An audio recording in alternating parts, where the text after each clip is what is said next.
మనిషిలో కనిపించాలి.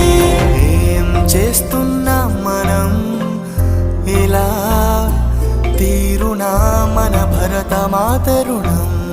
ఏం చేస్తున్నాం మనం ఇలా తీరునా మన భరతమాత రుణం.